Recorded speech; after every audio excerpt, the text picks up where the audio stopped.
I have just in the last few moments finished this book called The Prodigal Prophet by Timothy Keller. It's a great read.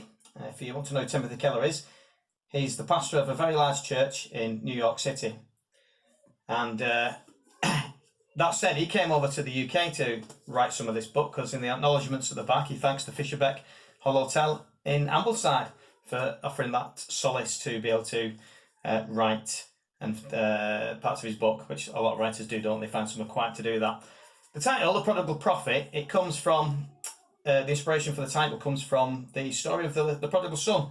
If you remember the older son, who doesn't get much of a mention, who stayed at home, he's quite annoyed at the father's grace that is shown to the younger son. So it's a good title because that's what Jonah's like. He's quite annoyed at God's grace to the people of Nineveh. If you remember, he didn't want to deliver the message in the first place, which is why he ran away, got on a ship, and obviously ended up in the belly of a large fish. But obviously the story doesn't end there. I recommend you read it.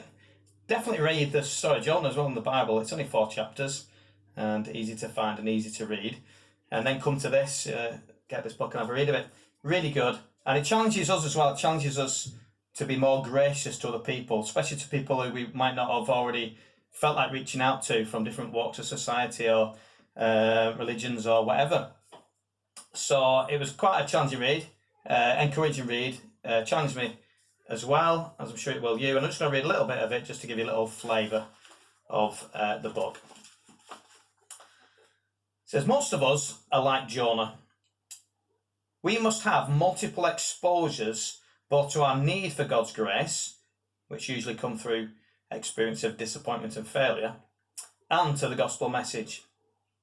To get God's love and Christ's grace down into the motivational principles of our hearts, to the foundational layers of our identities, is a process and often a slow one.